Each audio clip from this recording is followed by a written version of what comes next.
ਸਾਰੇ ਪੰਜਾਬ ਤੇ ਦੇਸ਼ ਵਾਸੀਆਂ ਨੂੰ ਵਾਹਿਗੁਰੂ ਜੀ ਕਾ ਖਾਲਸਾ ਵਾਹਿਗੁਰੂ जी की फतेह। मैं 5-7 मिनट पहलों हिंदी च गल कर ला, पर आओ ये पक्की गल आ हुण भी मोदी सरकार जिन्नी घबराई हुई आ खेती कानूनां ते इस घबराहट दे विचों लोकां दी चढ़दी कला ते गाहां सरकार दी हार नज़र आ रही है। हिंदी च मैं तुहानूं दसना चाहूँगा भी जिहड़ी वातावरण प्रेमी सीगी ग्रेटा थनबर्ग, तो जो वातावरण की प्रेमी ग्रेटा थनबर्ग था, जो उन्होंने ट्वीट किया था, उनकी ट्वीट के साथ जो भारत की वातावरण प्रेमी है दिशा रवि, उन्होंने टूल किट उनके साथ साझी की थी। तो देखिए, किसी के ट्वीट के साथ कोई ट्वीट्स मिलाना, उसको साझा करना, ये कितना बड़ा जुर्म हो रहा भारत में। देख लीजिए, आप किसी किसान आंदोलन पर, कोई आंदोलन कर रहे हैं किसान, वहां भाजपा के दंगाकारी पेट्रोल बम फेंकें, पत्थर मारें, तो उनके ऊपर कोई कार्रवाई नहीं होती। वो कोई जुर्म नहीं है भारत में। जो दिशा रवि है, अगर वो ग्रेटा थनबर्ग के ट्वीट से ट्वीट मिलाती हैं तो उसे आज बेंगलोर में गिरफ्तार कर लिया जाता है। तो मेरा मानना है कि ये फैसला तो अब देश करेगा कि देश ने क्या करना है। वो अपनी बहू बेटियों औरतों का सम्मान करता भारत की एक बहुत बड़ी संस्कृति है। तो क्या किसी आपकी भारत की बेटी की आवाज इस तरह से मोदी सरकार उसका गला घोटेगी, ये हम सोच नहीं सकते।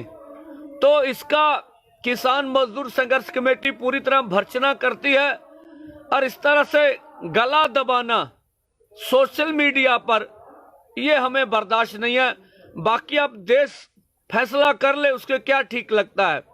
दूसरा, जिस तरह से पत्रकारों को टारगेट किया जा रहा है, भारत का जो सरकार है वो पत्रकार क्षेत्र में जो लोग निष्पक्ष काम करते हैं देश के लिए, लोगों के लिए, जो सही पक्ष होता है सरकार का, वो भी लिखते हैं, उनको टारगेट किया जा रहा है। भी केवल हमारी बात क्यों नहीं करते, केवल हमारी बात करिए, भी वहां किसान बिल्कुल नहीं है, ये बोलिए, ये बोल रही भारत सरकार। तो ये दिखाइए किसान वापस जा रहे हैं, आंदोलन का समर्थन नहीं है। तो जो निष्पक्ष पत्रकार हैं वो बात भी बता रहे हैं कि लाखों किसान हैं, उनकी मांग क्या है, सरकार क्या कहना चाहती है। तो जिस तरह से 8 पत्रकारों के खिलाफ देशद्रोह का मुकदमा किया गया, नवरीत की जो गोली लगने से मौत हुई, उन्होंने उनके दादा का वर्षन दिया, पत्रकारों का खुद का वर्षन नहीं था। उन्होंने जो दादाजी ने कहा वो बता दिया, जो सरकार ने बोला वो भी उन्होंने बताया। तो अब निष्पक्ष पत्रकारी करना भारत में मुश्किल है। तो मैं इन बातों से आपको बताना चाहता, जिस तरह से हरियाणा के एक मंत्री महोदय का बयान आ गया कि इन किसानों की जो 231-32 मौतें हुई हैं, तो वो घरों में भी हो जानी थी। तो मुझे लगता है कि सरकार में अब संवेदनशीलता नाम की कोई चीज नहीं है। जो हमारे सामाजिक सरोकार होते हैं, हम विचारों से बिल्कुल विरोधी हों, लेकिन भारत की संस्कृति का, भारत के समाज में रहने लोगों का सम्मान करते हैं। कभी भी कोई भी इस तरह से घटना हो, हमारे साथी बिखर जाए, तो हम उसका सम्मान करते हैं, भी ठीक है हुआ। तो अब भाजपा के मंत्री संवेदनशीलता भी खो चुके हैं, उनको सामाजिक कदरों कीमतों की जो कदर होती वो भूल चुकी है। वो लोकतंत्र का सम्मान भी भूल के, जैसे खेती मंत्री बोल रहे हैं कि हमारे पास जो शहीद हुए किसान, उनका आंकड़ा नहीं, जबकि इनका डिपार्टमेंट सब कुछ नोट कर रहा है। तो ये देश इनके जवाब मानेगा, आप देखिएगा। दूसरा, कल जिस तरह से पुलवामा के शहीदों को याद किया गया, हमारा मानना रहा है अगर फौज हो, पुलिस हो, तो यहाँ पर टाटा बिरले के बेटे नहीं जाते, किसान मजदूर का बेटा उसमें भर्ती होता है। तो अगर आप वर्दी उतार दीजिए तो उनमें आपको किसान का बेटा, मजदूर का बेटा दिखेगा जो फौज में है। तो जिस तरह से पुलवामा की घटना हुई, तो अभी तक उनके सवाल अधूरे हैं, फिर अभी तक कोई निष्पक्ष जांच कर अभी तक तथ्य सामने नहीं हुए देश के सामने। फिर वो जवानों को किस तरह से मारा गया, आरडीएक्स इतनी कैसे आई, उस वक्त के सीआरपीएफ के मुखिया का तो पत्र भी आया था, उन्होंने कहा था जिस तरह से धुंध पड़ रही है कश्मीर में, हमें एयरपोर्ट से जाने दिए। चलो और भी सवाल है हमारे पास, कुछ इसके बारे में सटीक जानकारी नहीं, फिर भी सवाल तो हैं, फिर देश के सामने सच सामने आना चाहिए। तो कल भारत के पूरे किसानों ने, किसान और जवान, जो मोर्चे में जवान शहीद हुए, किसान शहीद हुए, तो किसान मजदूर किसान जवान एकता के नारे लगाए और मोमबत्ती और कैंडल मार्च किया। तो किसान जवान दो एक ही सिक्के के दो पहलू हैं।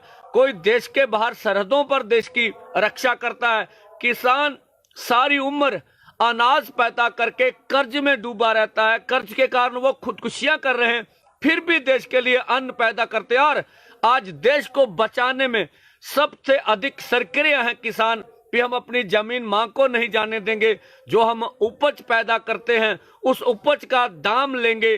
तो ये मूल्य प्रश्न है, ये हमारे अधिकार है। तो ये सब बात चला, आंदोलन पूरी तरह जौबन पे है। हम आशा रखेंगे जो 16 को आ रही है अपना जो प्रोग्राम हमने करना वो भी करेंगे, और जो 18 तारीख को भारत का पूरा रेल पहिया जाम करेंगे, तो पूरे भारतवर्ष के करोड़ों लोग हमारे साथ उसका साथ देंगे, इसकी हमें सबको आशा है। लाखों लोग यहाँ पर हैं, सिंगू हो, अपना टिकरी हो, इसके साथ गाजीपुर हो, पलवल हो, सभी जगह पर सभी किसानों का सबे पूरे भारत के रंग देखेंगे आप यहाँ पर। तो मैं एक बात करने के बाद पंजाबी में बोलूंगा। तो यहाँ आप गुजराती, मराठी, मध्य प्रदेश के, राजस्थान के, यूपी के, हरियाणा के, हिमाचल के, पूरे देश के सभी देशों के भाग्यों के लोग आए हुए हैं। किसी की संख्या अधिक है, किसी की कम है, तो पूरा देश एक साथ। तो मैं नौजवानों की बात करूंगा। बेरोजगारी इतनी ज्यादा है, जो आज हमारे आंदोलन में कल शामिल हुए तो वो फौज में भर्ती हुए थे। 1.25 लाख वैकेंसी थी, 18 में उन नौजवानों की भर्ती हुई। अभी तक सब टेस्ट पास कर गए वो कानूनी, अभी तक मोदी जी ने उन्हें नौकरी नहीं दी। तो अब दिल्ली सरकार के खिलाफ वो आंदोलन करने आए हैं। भारत के युवा नौजवान, रोजगार का सवाल है। किसान मजदूर संघर्ष कमेटी सभी हम उसका मांग का समर्थन करते हैं। फिर किसान मजदूर के बेटे हैं जो फौज में जाएंगे, तो जो माननीय भारत सरकार है उन्हें इनकी मांगों को मान लेना चाहिए। तो हुण मैं पंजाबी ना दसना चाहूंगा भी जेडे भी भरा साडे, चाहे वो हरियाणे दे आ, चाहे वो यूपी दे आ, चाहे वो दिल्ली दे आ, चाहे वो अपना उत्तराखंड दे आ, चाहे यूपी दे आ, 4 स्टेटां दे, दिल्ली भी 4 स्टेटां दे बंदे जिहड़ा वा वो सरकार ने नजायज तौर ते एफआईआर च लए आ। भराओ 7-8 एफआईआर च कल्ले दिल्ली वाले ही आ। एक ना ते 3 ना फड़ के एफआईआर तो खाली रखी आ जगह भी होर फसा लांगे, इस तरह की एफआईआर वेखियां सी।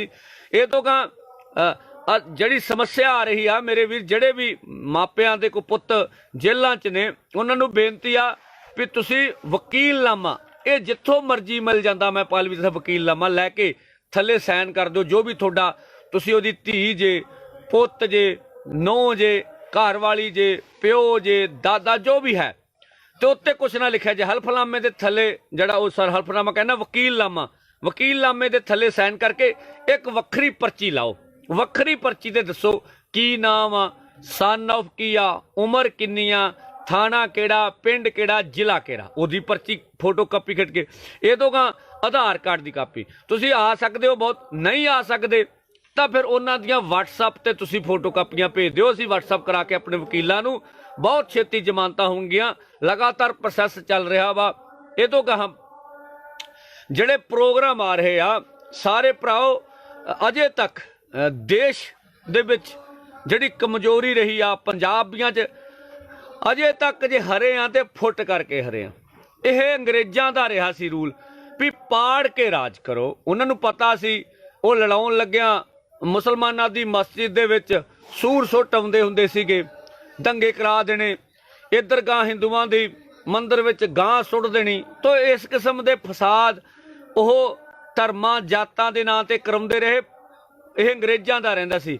ਹੁਣ ਸਾਡੀ ਭਾਰਤ ਸਰਕਾਰ ਇੱਥੇ ਆਈ ਹੋਈ ਆ, ਉਹ ਕਿਵੇਂ ਪਾੜ ਕੇ ਰਾਜ ਕਰਕੇ, ਜਿਵੇਂ ਭਾਜਪਾ ਦੇ IT ਸੈੱਲ ਆ, ਠੀਕ ਹੈ ਜੀ, ਉਹ ਲਗਾਤਾਰ ਕਿਵੇਂ ਪ੍ਰਚਾਰ ਪ੍ਰੋਪੋਗੰਡਾ, ਉਹ ਭਾਜਪਾ ਦੀ ਨੀਤੀ ਰਹੀ RSS ਦੀ ਵੀ ਤੁਸੀਂ ਦੋ ਧਿਰਾਂ ਨੂੰ ਆਪੋ ਚ ਦੀ ਲੜਾ ਕੇ ਤਾਂ ਪਾਸੇ ਤੇ ਖੜ ਕੇ ਵੇਖੋ, ਇਹ ਚੱਲਦਾ ਹੁੰਦਾ ਵਾ। ਸੋ ਸਰਕਾਰਾਂ ਨੂੰ ਬੜੀ ਚੰਗੀ ਨੀਤੀ ਰਾਸ ਆਉਂਦੀ ਆ ਵੀ ਆਪੋ ਚ ਉਹਦੀ ਵਖਰੇਵੇਂ ਵੱਧ ਜਾਣ, ਆਪੋ ਚ ਉਹਦੀ ਫੁੱਟ ਜ਼ਾਹਰ ਕਰੀਏ, ਲੋਕਾਂ ਦਾ ਵਿਸ਼ਵਾਸ ਤੋੜ ਦਈਏ। ਭਰਾਓ ਜਿੰਨੇ ਤੁਹਾਡੇ ਆ ਬਾਰਡਰ ਆ, ਇੱਥੇ ਟਿੱਕਰੀ ਬਾਰਡਰ ਤੇ ਵੀ ਆ, ਪਲਵਲ ਵਾਲਾ, ਗਾਜ਼ੀਪੁਰ ਵਾਲਾ, ਸਿੰਘੂ ਵਾਲਾ, ਲੱਖਾਂ ਲੱਖਾਂ ਲੋਕ ਆਏ ਹੋਏ ਆ। ਇੱਥੇ ਚੜ੍ਹਦੀ ਕਲਾ ਵਾ, ਪੂਰੀ ਇਮਾਨਦਾਰੀ ਨਾਲ ਲੋਕ ਇੱਥੇ ਬੈਠੇ ਹੋਏ ਆ। ਅਹਿਸਾਸ ਆ ਹੁਣ ਲੋਕਾਂ ਨੂੰ, ਹੁਣ ਲੋਕ ਅੱਗੇ ਨੂੰ ਵੱਧ ਸੁਚੇਤ ਹੋ ਕੇ ਆ ਰਹੇ ਆ। ਸੋ ਇਸ ਕਰਕੇ ਜਿਹੜੇ ਪ੍ਰੋਗਰਾਮ ਲਿਖ ਕੇ ਮੈਂ ਇੱਕ ਵਾਰੀ ਦੱਸਦਾ ਵੀ ਜਿਹੜਾ ਆਪਣਾ 18 ਤਰੀਕ ਦਾ ਰੇਲ ਰੋਕੋ ਅੰਦੋਲਨ ਆ, ਉਹਨੂੰ ਪੂਰੇ ਦੇਸ਼ 'ਚ, ਪੂਰੇ ਪੰਜਾਬ 'ਚ ਕਾਮਯਾਬ ਕਰੋ। ਜਿੱਥੇ ਕਿਤੇ ਫਾਟਕ ਨਹੀਂ ਹੈਗਾ, ਫਾਟਕ ਤੇ ਬੈਠਾ ਹੁੰਦਾ ਗਾਰਡ, ਉੱਥੇ ਚੜੋ, ਰੇਲ ਰੋਕਣੀ ਆ। ਇਹ ਤੋਂ ਗਾਂ ਸਟੇਸ਼ਨ ਤੇ ਉਦੋਂ ਗਾਂ ਨਹੀਂ ਕਿਤੇ ਰੁਕਣੀ, ਹਾਦਸਾ ਨਹੀਂ ਹੋਣਾ। 12 ਵਜੇ ਤੋਂ ਬਾਅਦ 10 ਮਿੰਟ ਦੱਸ ਕੇ, ਠੀਕ ਹੈ, ਤੇ 4 ਵਜੇ ਇਹਨੂੰ ਸਮਾਪਤ ਕਰਨਾ। ਸੋ ਇਸ ਕਰਕੇ ਸਾਡੇ ਵਾਲਾ ਜਿਹੜਾ ਆਪਣਾ ਜੰਡਿਆਲਾ ਗੁਰੂ ਚੱਲਦਾ, ਪੱਕਾ ਮੋਰਚਾ ਰੇਲ ਰੋਕੋ ਚੱਲਦਾ ਰਹੂਗਾ। ਬਾਕੀ ਜਿੰਨੇ ਮੋਰਚੇ ਲੱਗਣਗੇ ਉਹ 4 ਵਜੇ ਸਮਾਪਤ ਹੋ ਜਾਣਗੇ। ਇਹਦੇ ਨਾਲ ਆਪਾਂ ਤਰਨਤਾਰਨ ਦੇ ਵਿੱਚ 25 ਫਰਵਰੀ ਨੂੰ ਲੋਕਾਂ ਦਾ ਇਹ, ਕਿਉਂਕਿ ਜਨ ਅੰਦੋਲਨ ਆ, ਇਹ ਜਨ ਅੰਦੋਲਨ ਦੀ ਮਹਾ ਰੈਲੀ ਤਰਨਤਾਰਨ ਦਾਣਾ ਮੰਡੀ ਕਰ ਰਹੇ, ਤਰਨਤਾਰਨ ਦਾਣਾ ਮੰਡੀ ਜਨ ਅੰਦੋਲਨ ਦੀ ਮਹਾ ਰੈਲੀ। ਕਿਸਾਨ ਮਜ਼ਦੂਰ ਕਿਸਾਨ ਜੋਟੀਆਂ ਪਾ ਕੇ ਸਾਰੇ ਪੰਜਾਬੀ, ਸ਼ਹਿਰੀ ਹੋਈਏ, ਨੌਜਵਾਨ ਹੋਈਏ, ਕਿਸਾਨ ਮਜ਼ਦੂਰ ਬੀਬੀਆਂ ਐ ਕੜਿੰਗੜੀਆਂ ਪਾ ਕੇ ਏਕਤਾ ਦੇ ਨਾਲ ਵੱਜੀਏ। ਸੋ ਉਹਦੇ ਵਿੱਚ ਮੰਗਾ ਹੋਰ, ਜਿਵੇਂ ਮਜ਼ਦੂਰਾਂ ਦੀਆਂ ਮੰਗਾਂ ਵਾ, ਲੇਬਰ ਐਕਟ ਕੀਤੇ ਗਏ ਆ, ਮਜ਼ਦੂਰਾਂ ਦੇ ਕਰਜ਼ਾ, ਕਿਸਾਨਾਂ ਦਾ ਕਰਜ਼ਾ ਦਾ ਸਵਾਲ ਆ, ਜਿਵੇਂ ਉਹਨਾਂ ਦੀ ਬੁਢਾਪਾ ਪੈਨਸ਼ਨ ਸਾਂਝੀ ਆ ਕਿਸਾਨਾਂ ਮਜ਼ਦੂਰਾਂ ਦੀ, ਜਿਵੇਂ ਅਨਾਜ ਦਾ ਸਵਾਲ ਆ, ਜਿਵੇਂ ਕਿਸਾਨਾਂ ਦੇ ਨਾਲ ਜੇ ਇਹ ਖਰੀਦ ਗਈ ਤੇ PDS ਜਿਹੜਾ ਜਨਤਕ ਵੰਡ ਪ੍ਰਣਾਲੀ ਆ ਉਹ ਵੀ ਖਤਮ ਹੋਣੀ ਆ। ਗੱਲਾਂ ਬਾਹਰ ਕੇ ਲੈ ਜਾਈਏ, ਮਜ਼ਦੂਰਾਂ ਨੂੰ ਕਲਾਬੇ ਚ ਲਈਏ, ਸਾਡੇ ਨੇ ਉਹ ਕਿਸਾਨਾਂ ਮਜ਼ਦੂਰਾਂ ਤੋਂ ਬਗੈਰ ਜੰਗ ਜਿੱਤੀ ਨਹੀਂ ਜਾ ਸਕਦੀ। ਇਹਨੂੰ ਘੇਰੇ ਨੂੰ ਹੋਰ ਖੇਲੀਏ, ਜਵਾਨੀ ਨੂੰ ਨਾਲ ਲਈਏ। ਇਸ ਕਰਕੇ 25 ਫਰਵਰੀ ਤਰਨਤਾਰਨ ਦਾਣਾ ਮੰਡੀ ਦੀ ਰੈਲੀ ਲੱਖਾਂ ਚ ਕਰ ਦਈਏ। ਸੰਭਵ ਆ ਜ਼ਿਲ੍ਹੇ ਦੀ ਰੈਲੀ ਆ, ਜ਼ਿਲ੍ਹੇ ਚੋਂ ਵੀ ਲੱਖਾਂ ਨਿਕਲ ਸਕਦੇ ਆ। ਤੁਹਾਡੇ ਅੱਗੇ ਕੋਈ ਵੱਡੀ ਗੱਲ ਨਹੀਂ ਹੈਗੀ। ਸੋ ਇਸ ਕਰਕੇ ਤਗੜੇ ਹੋ ਕੇ ਤਰਨਤਾਰਨ ਦਾਣਾ ਮੰਡੀ 11 ਵਜੇ 25 ਫਰਵਰੀ ਭੁੱਲਿਓ ਨਾ। ਇਹ ਤੋਂ ਕਹਾਂ 7 ਮਾਰਚ ਜਲੰਧਰ ਵਿੱਚ, 7 ਮਾਰਚ ਜਲੰਧਰ ਵਿੱਚ ਆਪਣਾ ਸ਼ਾਹਕੋਟ ਦਾਣਾ ਮੰਡੀ, ਉੱਥੇ ਮਹਾ ਰੈਲੀ ਹੋਣੀ ਆ। ਦਵਾਬੀਆਂ ਨੇ ਇਹ ਬੱਲੇ ਦਵਾਬੀਆਂ ਨੇ ਆਪਣੇ ਆਪ ਚ ਰਿਕਾਰਡ ਕਾਇਮ ਕੀਤੇ ਇਸ ਅੰਦੋਲਨ ਦੇ ਵਿੱਚ। ਤਾਂ ਦਵਾਬੇ ਵਾਲਿਓ ਤੁਸੀਂ ਵੀ ਲੱਖਾਂ ਚ ਕਰੋ, ਸਾਰੇ ਲੋਕਾਂ ਨੂੰ ਨਾਲ ਲਓ। ਸਾਨੂੰ ਆਸ ਆ, ਮਾਤਾਵਾਂ, ਭੈਣਾਂ, ਬੱਚੇ, ਨੌਜਵਾਨ, ਮਜ਼ਦੂਰਾਂ ਨੂੰ ਨਾਲ ਲੈ ਕੇ ਚੱਲੋ। ਇਹ ਤੋਂ ਗਾਹਾਂ ਆਪਾਂ 10 ਨੂੰ ਆਪਣਾ ਸੁਲਤਾਨਪੁਰ ਦੇ ਵਿੱਚ ਵੱਡੀ ਮਹਾ ਰੈਲੀ ਕਰਾਂਗੇ। ਕਪੂਰਥਲਾ ਜ਼ਿਲ੍ਹਾ 10 ਮਾਰਚ, ਕਪੂਰਥਲਾ ਜ਼ਿਲ੍ਹਾ ਸੁਲਤਾਨਪੁਰ ਚ। ਇਹ ਤੋਂ ਗਾਹਾਂ 12 ਮਾਰਚ ਨੂੰ ਫਿਰੋਜ਼ਪੁਰ ਜ਼ਿਲ੍ਹਾ ਜੀਰਾ। ਮਾਲਵੇ ਵਾਲਿਆਂ ਦਾ ਬੜਾ ਵੱਡਾ ਯੋਗਦਾਨ ਆ, ਪੂਰਾ ਮਾਲਵਾ ਚੜ੍ਹਦੀ ਕਲਾ ਚੱਲ ਰਿਹਾ। ਸੋ ਮਾਲਵੇ ਦੀ ਇਹ ਵੱਡੀ ਰੈਲੀ, ਮਹਾ ਰੈਲੀ, ਇਹਨੂੰ ਵੱਡੀਆਂ ਬੀਬੀਆਂ, ਮਾਤਾਵਾਂ, ਭੈਣਾਂ ਦਾ ਵੱਡਾ ਇਕੱਠ ਕਰੋ। ਜੀਰਾ ਦੇ ਵਿੱਚ ਫਿਰੋਜ਼ਪੁਰ 12 ਮਾਰਚ। ਦੂਜੀ ਫਿਰੋਜ਼ਪੁਰ ਚ ਗੁਰੂ ਹਰਸਹਾਏ, ਜਿੱਥੇ ਫਾਜ਼ਿਲਕਾ ਜ਼ਿਲ੍ਹਾ ਤੇ ਮੋਗਾ ਜ਼ਿਲ੍ਹਾ ਵੀ ਜਾਊਗਾ। ਇਹ ਮੋਗੇ ਵਾਲੇ ਜੀਰੇ ਪਹੁੰਚਣਗੇ 12 ਮਾਰਚ ਨੂੰ, ਤੇ ਜਿਹੜੀ ਗੁਰੂ ਹਰਸਹਾਏ ਆ ਉੱਥੇ ਫਾਜ਼ਿਲਕਾ ਜ਼ਿਲ੍ਹਾ ਜਾਊਗਾ। ਸੋ ਉਹਨਾਂ ਨੂੰ ਬੇਨਤੀ ਆ, ਭਰਾਓ ਮਹਾ ਰੈਲੀ ਤੁਸੀਂ ਵੀ ਲੱਖਾਂ ਦੇ ਇਕੱਠ ਕਰਾ ਕੇ ਮਜ਼ਦੂਰਾਂ ਨੂੰ ਪਹਿਲ ਦੇ ਕੇ, ਮਜ਼ਦੂਰਾਂ ਨਾਲ ਗਲਵੱਕੜੀ ਪਾ ਕੇ, ਮਜ਼ਦੂਰਾਂ, ਮਾਵਾਂ, ਭੈਣਾਂ, ਨੌਜਵਾਨਾਂ, ਕਿਸਾਨਾਂ, ਮਜ਼ਦੂਰਾਂ, ਆੜਤੀਆਂ, ਕੁੱਲ ਤਬਕਾ ਪੰਜਾਬੀਆਂ ਦਾ ਅੰਦੋਲਨ ਆ, ਜਨ ਅੰਦੋਲਨ ਆ। ਸਾਰਿਆਂ ਨੂੰ ਨਾਲ ਲੈ ਕੇ ਆਪਾਂ ਮੰਗ ਕਰਾਂਗੇ, ਉਹਦੇ ਵਿੱਚ ਜਿੰਨੇ ਨਿਰਦੋਸ਼ ਕਿਸਾਨ ਗ੍ਰਿਫਤਾਰ ਕੀਤੇ ਆ ਬਿਨਾਂ ਸ਼ਰਤ ਤੁਰੰਤ ਰਿਹਾ ਕਰੇ ਸਰਕਾਰ, ਸਾਰੇ ਪਰਚੇ ਖਾਰਜ ਕਰੇ, ਫੁੱਟ ਪਾਉਣ ਦੀ ਨੀਤੀ ਤੋਂ ਬਾਜ ਆਵੇ। ਮਜ਼ਦੂਰਾਂ ਨੂੰ ਜਿਹੜੀ PDS ਤਹਿਤ ਮਿਲਦੇ ਅਨਾਜ ਆ ਉਹਨੂੰ ਸਾਰਿਆਂ ਨੂੰ ਨਹੀਂ ਮਿਲਦਾ, ਉਹ ਦਿੱਤਾ ਜਾਵੇ। ਪੰਜਾਬ ਦੀ ਸਮੱਸਿਆ, ਪੈਨਸ਼ਨਾਂ ਨਹੀਂ ਮਿਲਦੀਆਂ ਸਾਡੇ ਭਰਾਵਾਂ ਨੂੰ, ਕਿਸਾਨਾਂ ਮਜ਼ਦੂਰਾਂ ਦਾ ਕਰਜ਼ਾ ਵਾ, ਉਹਦੀ ਆਵਾਜ਼ ਬੁਲੰਦ ਕਰੋ ਪੰਜਾਬ ਦੇ ਵਿੱਚ। ਸਰਕਾਰ ਨੇ ਵਾਅਦਾ ਕੀਤਾ, ਜੇ ਪੂਰਾ ਨਹੀਂ ਹੋਇਆ ਹੈਗਾ। ਸੋ ਇਹਦੇ ਨਾਲ ਜਿਹੜੇ ਸਾਡੇ ਸਾਰਿਆਂ ਮਹਾ ਰੈਲੀਆਂ ਦੇ ਵਿੱਚ ਖੇਤੀ ਦੇ 3 ਕਾਨੂੰਨ ਰੱਦ ਕਰਾਉਣੇ, 1 ਨੰਬਰ ਤੇ ਸਾਰੀਆਂ ਫਸਲਾਂ ਦੇ ਭਾਅ, ਆਪਾਂ ਭਾਅ ਵਾਲਾ ਕਾਨੂੰਨ ਲੈ ਕੇ ਆਉਣਾ ਵਾ। ਇਹ ਮੰਗ 1 ਨੰਬਰ ਤੇ ਜਾਣੀ ਚਾਹੀਦੀ ਆ। ਇਸ ਕਰਕੇ ਭਰਾਓ ਸਾਰਿਆਂ ਨੂੰ ਬੇਨਤੀ ਆ ਵੀ ਭਰਾਓ ਇਹ ਅੰਦੋਲਨ ਤੁਸੀਂ ਜਿੱਤੇ ਖੜੇ ਜੇ, ਜਿਵੇਂ ਬੁਖਲਾਹਟ ਚ ਆਈ ਆ ਮੋਦੀ ਸਰਕਾਰ, ਜਿਵੇਂ ਜਿਹੜੀ ਗ੍ਰੇਟਾ ਥਨਬਰਗ ਆ, ਜਿਹੜੀ ਵਾਤਾਵਰਨ ਪ੍ਰੇਮੀ ਆ, ਦੁਨੀਆ ਦੀ ਬਹੁਤ ਮਹਾਨ, ਉਹਦੇ ਟਵੀਟ ਦੇ ਨਾਲ, ਜਿਵੇਂ ਦਿਸ਼ਾ ਰਵੀ ਜਿਹੜੀ 22 ਸਾਲਾਂ ਦੀ ਕੁੜੀ ਆ, ਭਾਰਤ ਦੀ ਵਾਤਾਵਰਨ ਪ੍ਰੇਮੀ ਆ, ਉਹਨੇ ਉਹਦੇ ਨਾਲ ਟਵੀਟ ਸਾਂਝਾ ਕੀਤਾ, ਟਵੀਲ ਕਿੱਟ ਕਹਿੰਦੇ ਉਹਨੂੰ, ਸਾਂਝੀ, ਉਹਦੇ ਤੇ ਜਿਵੇਂ ਕੇਸ ਪਾਇਆ ਗਿਆ। ਕੱਲ ਉਹਨੂੰ ਬੰਗਲੌਰ ਦੇ ਵਿੱਚੋਂ ਜਿਵੇਂ ਗ੍ਰਿਫਤਾਰ ਕੀਤਾ ਗਿਆ। ਆਹਾ 22 ਸਾਲ ਦੀ ਕੁੜੀ ਸਰਕਾਰ ਲਈ ਕਿੱਡਾ ਵੱਡਾ ਖਤਰਾ ਬਣ ਗਈ। ਕਿੰਨੀ ਨਮੋਸ਼ੀ ਵਾਲੀ ਗੱਲ ਆ ਸਰਕਾਰ ਲਈ ਵੀ ਤੁਸੀਂ ਵੇਖ ਲਓ, ਇੰਨੀ ਡਰਪੋਕ ਆ ਸਰਕਾਰ। ਸੋ ਇਹ ਫੈਸਲਾ ਕਰਨਾ ਵੀ ਭਾਰਤ ਦੇ ਵਿੱਚ ਮਾਵਾਂ ਭੈਣਾਂ ਧੀਆਂ ਆਪ ਦੀ ਆਵਾਜ਼ ਨਹੀਂ ਰੱਖ ਸਕਦੀਆਂ, ਗੱਲ ਨਹੀਂ ਕਰ ਸਕਦੀਆਂ। ਸੋ ਗੱਲ ਕਰਨ ਤੋਂ ਰੋਕਿਆ ਜਾ ਰਿਹਾ। ਇਹ ਘਬਰਾਹਟ ਆ ਸਰਕਾਰ ਦੀ। ਇਹਦੋਂ ਗਾਹਾਂ ਜਿਵੇਂ 8 ਪੱਤਰਕਾਰਾਂ ਤੇ ਦੇਸ਼ ਦਰੋਹੀ ਦੇ ਪਰਚੇ ਕੀਤੇ ਆ, ਉਹਨਾਂ ਨੇ ਕੁਛ ਨਹੀਂ ਕੀਤਾ। ਕੀ ਕਿਹਾ ਸੀ ਵੀ ਜਿਹੜਾ ਰਮਨੀਤ ਦਾ ਦਾਦਾ ਵਾ, ਉਹਦੀ ਵਰਸ਼ਨ ਦਿੱਤੀ ਸੀ। ਉਹਨੇ ਕਿਹਾ ਸੀ ਮੇਰੇ ਪੁੱਤ ਨੂੰ ਗੋਲੀ ਮਾਰੀ ਗਈ ਆ, ਮੇਰਾ ਪੁੱਤ ਟਰੈਕਟਰ ਹਾਦਸੇ 'ਚ ਨਹੀਂ ਮਾਰਿਆ ਗਿਆ। ਉਹ ਪੱਤਰਕਾਰਾਂ ਨੇ ਉਹਦਾ ਵਰਸ਼ਨ ਛਾਪਤਾ, ਉਹਦਾ ਦਾਵਾ ਕਰਤਾ। ਪੱਤਰਕਾਰਾਂ ਨੇ ਆਪਣੇ ਵੱਲੋਂ ਕੁਛ ਨਹੀਂ ਸੀ ਕਿਹਾ। ਘਬਰਾ ਕੇ ਹਤਾਸ਼ਾ ਦੇ ਵਿੱਚ ਪੱਤਰਕਾਰਾਂ ਤੇ ਦੇਸ਼ ਦਰੋਹੀ ਦੇ ਪਰਚੇ ਕੀਤੇ। ਹਤਾਸ਼ਾ ਵਾ ਸਰਕਾਰ ਦੀ, ਤੇ ਤੁਹਾਡੀਆਂ ਜਿੱਤ ਦੀਆਂ ਨਿਸ਼ਾਨੀਆਂ ਵਾ। ਜਿਵੇਂ ਹਰਿਆਣੇ ਦਾ ਇੱਕ ਮੰਤਰੀ ਬੋਲ ਪਿਆ ਵੀ ਮਰਨੇ ਤਾਂ ਕਿਸਾਨ ਐ ਹੀ ਸੀ। ਇਹ ਜਦੋਂ ਹਾਰ ਹੋਵੇ ਮੱਤ ਮਾਰੀ ਜਾਂਦੀ ਹੁੰਦੀ ਆ। ਜਦੋਂ ਤੁਸੀਂ ਸਮਾਜਿਕ ਸਰੋਕਾਰ ਖੋ ਦਿਓ, ਅਸੀਂ ਕਦੇ ਲੜੇ ਵੀ ਹੋਈਏ ਨਾ, ਪਿੰਡ 'ਚ ਮੌਤ ਹੋਵੇ, ਸਾਰਾ ਕੁਝ ਭੁਲਾ ਕੇ ਲੋਕਾਂ ਚਲੇ ਜਾਂਦੇ ਵੀ ਮਰਨਾ ਜੀਣਾ ਭਰਾਓ ਇਕੱਠਾ ਹੁੰਦਾ। ਸੋ ਇਸ ਕਰਕੇ ਭਾਜਪਾ ਦੇ ਮੰਤਰੀਆਂ ਦੇ ਜਿਵੇਂ ਹੰਕਾਰ ਬੋਲ ਰਿਹਾ ਵਾ, ਇਹ ਹੰਕਾਰ ਰਹਿਣਾ ਨਹੀਂ ਹੈਗਾ। ਕਹਿੰਦੇ ਅੱਤ ਖੁਦਾ ਦਾ ਵੈਰ ਹੁੰਦਾ। ਜਿਵੇਂ ਸਾਡਾ ਖੇਤੀ ਮੰਤਰੀ ਤੋਮਰ ਬੋਲਦਾ ਵੀ ਮੇਰੇ ਕੋਲ ਆંકੜੇ ਹੀ ਨਹੀਂ ਹੈਗੇ ਵੀ ਕਿੰਨੇ ਕਿਸਾਨ ਸ਼ਹਾਦਤ ਦੇ ਗਏ ਆ, ਸਾਰੇ ਆંકੜੇ ਹੈਗੇ ਆ। ਬਸ ਜਿਹੜਾ ਇੱਕ ਭਾਜਪਾ ਦੇ MP ਨੇ, ਜਿਹੜਾ RS ਦਾ ਬੰਦਾ ਬੋਲਿਆ ਸੀ ਵੀ ਉਹਦੀ ਆਲੋਚਨਾ ਹੋਈ ਸੀ ਵੀ ਤੁਹਾਡੇ ਸਿਰ ਤੇ ਤਾਕਤ ਦਾ ਨਸ਼ਾ ਵਾ, ਉਹ ਸੱਚੀ ਗੱਲ ਆ।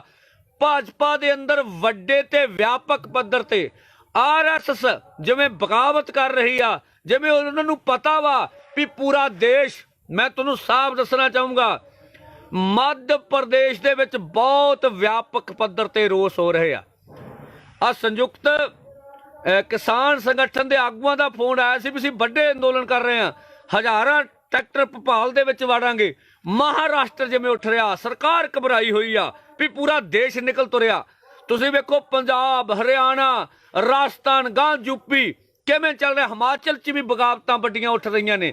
ਦਿੱਲੀ ਤਾਂ ਹੈ ਹੀ ਆ। ਉੱਤਰ ਭਾਰਤ ਤੋਂ ਬਾਅਦ ਹੁਣ ਮੱਧ ਭਾਰਤ, ਦੱਖਣ ਭਾਰਤ ਤੇ ਇਹ ਵੱਧ ਰਿਹਾ ਅੰਦੋਲਨ। ਸਰਕਾਰ ਬੁਖਲਾਹਟ 'ਚ ਆ। ਇਸ ਕਰਕੇ ਮੈਂ ਕਹਿੰਦਾ ਭਰਾਓ, ਤੁਹਾਡੀਆਂ ਜਿੱਤਾਂ ਵਾ, ਤਗੜੇ ਹੋ ਕੇ ਜਿਹੜਾ ਤੁਹਾਡਾ ਖਿਆਲ ਆ, ਕਹਿੰਦੇ ਆ ਸੰਘਰਸ਼ਾਂ ਵਿੱਚ 2 ਚੀਜ਼ਾਂ ਬਹੁਤ ਜ਼ਰੂਰੀਆਂ ਹੁੰਦੀਆਂ। ਇੱਕ ਹੁੰਦਾ ਪ੍ਰਚਾਰ ਵੀ ਕੀ ਤੁਹਾਨੂੰ ਸਹੀ ਗੱਲ ਦਾ ਪਤਾ ਹੈ, ਉਹ ਹੋ ਗਿਆ ਲਗਭਗ। ਦੂਜਾ ਹੁੰਦਾ ਸਪਲਾਈ ਲਾਈਨ। ਕਿਸੇ ਫੌਜੀ ਨੂੰ ਪੁੱਛੋ ਵੀ ਜੰਗ ਕਿਵੇਂ ਜਿੱਤਣੀ, ਉਹ ਕਹਿੰਦਾ ਇੱਕ ਸਪਲਾਈ ਲਾਈਨ ਨਹੀਂ ਟੁੱਟਣੀ ਚਾਹੀਦੀ। ਸਭ ਤੋਂ ਵੱਡਾ ਹੈੱਡਕੁਆਟਰ ਨਾਲ ਰਿਸ਼ਤਾ। ਤੇ ਪੰਜਾਬੀਆਂ ਦਾ ਹੈੱਡਕੁਆਟਰ ਪੰਜਾਬ ਆ। ਪੰਜਾਬ ਦੇ ਹੈੱਡਕੁਆਟਰ ਨਹੀਂ ਕਰਨਾ ਪਿੰਡਾਂ ਵਿੱਚ, ਕਿਉਂਕਿ 15 ਤੋਂ 20 ਹਜ਼ਾਰ ਰੁਪਇਆ ਇੱਕ ਟਰਾਲੀ ਦਾ ਖਰਚਾ ਹੁੰਦਾ। ਜਦੋਂ ਤੁਸੀਂ ਖਰਚੇ ਇਕੱਠੇ ਕਰਕੇ ਜਥੇਬੰਦੀਆਂ ਜਿੱਥੇ ਕੰਮ ਕਰਦੀਆਂ ਉਹਨਾਂ ਨੂੰ ਦੇਈ ਜਾਓਗੇ, ਤੁਸੀਂ ਬਹੁਤ ਕੁਝ ਦਿੱਤਾ, ਟਰਾਲੀ ਤੁਹਾਡੇ ਪਿੰਡੋਂ ਆਉਂਦੀ ਰੂ। ਇੱਕ ਟਰਾਲੀ ਮਹੀਨੇ ਦਾ ਪ੍ਰੋਗਰਾਮ ਬਣਾ ਕੇ ਆਵੇ, ਉਦੋਂ ਬਾਅਦ ਦੂਜੀ ਟਰਾਲੀ ਤੁਰੇ ਮਹੀਨੇ ਦਾ ਪ੍ਰੋਗਰਾਮ ਬਣਾ ਕੇ, ਉਦੋਂ ਤੀਜੀ ਟਰਾਲੀ ਤੁਰੇ। ਇਹੋ ਗਾਂ ਜੇ ਐ ਰੱਖੋਗੇ, ਸਪਲਾਈ ਲੈਣ ਐ ਜਾਰੀ ਰਹੂਗੀ, ਅੰਦੋਲਨ ਕਦੀ ਨਹੀਂ ਮਰੂਗਾ। ਅੰਦੋਲਨ ਵੱਧ ਰਿਹਾ ਵਾ, ਚੜ੍ਹਦੀ ਕਲਾ 'ਚ ਆ। ਇਹਦੋਂ ਗਾਹਾਂ ਸਾਡੇ ਭਰਾਵਾਂ ਨੂੰ ਬੇਨਤੀ ਆ ਵੀ ਵਿਸਾਖ ਆਉਣਾ ਸਾਡੇ ਸਾਹਮਣੇ। ਸਰਕਾਰ ਡਿੱਗੀ ਪਈ ਆ, ਸਰਕਾਰ ਨੂੰ ਲੱਗਦਾ ਖੁਰੇ ਵਿਸਾਖ 'ਚ। ਉਦੋਂ ਭਰਾਓ 2-2 ਟਰੈਕਟਰ ਟਰਾਲੀਆਂ ਪਿੰਡਾਂ ਦੇ ਵਿੱਚ 3-3 ਵੱਖਰੀਆਂ ਤਿਆਰ ਕਰ ਲਿਓ ਵੀ ਇਹ ਦੇਣੀਆਂ ਵਾ, ਤੇ ਜਿਹੜੇ ਬੰਦੇ ਦੇਣਗੇ ਉਹਨਾਂ ਦੀ ਕਣਕ ਤੁਹਾਂ ਸੁੱਟਣੀ ਆ। ਬੀਬੀਆਂ 10 ਕਿਸਾਨ ਤੇ 20-30 ਮਤਾਵਾਂ ਭੈਣਾਂ ਤਿਆਰ ਕਰ ਲਿਓ। ਸੋ ਬੀਬੀਆਂ ਵਿਸਾਖ ਦਾ ਮਹੀਨਾ ਮੋਰਚੇ 'ਚ ਰਹਿਣਗੀਆਂ 1 ਅਪ੍ਰੈਲ ਤੋਂ ਲੈ ਕੇ, ਖਾਸ ਕਰਕੇ 10 ਅਪ੍ਰੈਲ ਤੁਸੀਂ ਸਮਝੋ, 10 ਅਪ੍ਰੈਲ ਤੋਂ ਲੈ ਕੇ ਜਾਂ 1 ਅਪ੍ਰੈਲ 'ਚ ਹੀ ਵਾਢੀ ਆ, 5 ਮਈ ਤੱਕ ਇਹ ਚਾਹੀਦਾ ਵਾ ਅੱਡ ਅੱਡ ਹਫ਼ਤੇ 'ਚ ਸਾਰੀਆਂ ਵਾਢੀਆਂ। ਸੋ ਬੀਬੀਆਂ ਕਮਾਂਡ ਕਰਨ ਵਿਸਾਖ ਦੇ ਵਿੱਚ, ਇਹ ਵੀ ਇੱਕ ਨਵਾਂ ਰੂਪ ਹੋਵੇ ਪੰਜਾਬ ਦਾ। ਸੋ ਅਸੀਂ ਅੰਦੋਲਨ ਜਿੱਤਾਂਗੇ, ਫਿਕਰ ਨਾ ਕਰਿਓ। ਪਰਚੇ ਐ ਜਾਣਗੇ ਜਿਵੇਂ ਜਾਂਦੇ ਅੰਦੋਲਨ ਲੋਕਾਂ ਤੋਂ ਵੱਡੇ ਨਹੀਂ ਹੈਗੇ ਪਰਚੇ। ਭਾਰਤ ਦੇ ਲੋਕ ਵੱਡੇ ਨੇ, ਇਸ ਕਰਕੇ ਇਹ ਮੁੰਡੇ ਵੀ ਬਾਹਰ ਆਉਣਗੇ, ਪਰਚੇ ਵੀ ਰੱਦ ਹੋਣਗੇ ਤੇ ਖੇਤੀ ਕਾਨੂੰਨਾਂ ਤੇ ਬਿੱਲਾਂ ਤੇ ਭਾਰਤ ਦੀ ਜਿੱਤ ਹੋਊਗੀ। ਭਾਰਤ ਦੇ ਲੋਕਾਂ ਨੇ ਜਿੱਤਣਾ ਵਾ। ਮੋਦੀ ਤੇ ਮੋਦੀ ਦੀ ਨੀਤੀਆਂ ਨੇ, ਉਹਦੇ ਮਗਰ ਖੜੇ ਸਾਮਰਾਜ ਲਾਣੇ ਨੇ ਹਰਨਾ। ਅੰਤ 'ਚ ਬੇਨਤੀ ਕਰਦਾ ਵੀ ਕਾਰਪੋਰੇਟ ਘਰਾਣਿਆਂ ਦਾ ਬਾਨੀ ਅਡਾਨੀ ਦੇ ਪ੍ਰੋਡਕਟਾਂ ਦਾ ਬਾਈਕਾਟ ਜਾਰੀ ਰੱਖੋ। ਫੇਸਬੁੱਕ WhatsApp ਤੇ ਇਹਨਾਂ ਦੇ ਪ੍ਰੋਡਕਟਾਂ ਦੇ ਬਾਈਕਾਟ ਦੀ ਗੱਲ ਨਹੀਂ ਆ ਰਹੀ, ਉਹ ਪਛੜ ਰਹੀ ਆ। ਰਿਲਾਇੰਸ ਇੰਡੀਆ ਦੇ ਪ੍ਰੋਡਕਟਾਂ ਦਾ ਪ੍ਰਚਾਰ ਕਰੋ। ਕਾਰਪੋਰੇਟ ਘਰਾਣਿਆਂ ਦੇ ਖਿਲਾਫ ਸਭ ਤੋਂ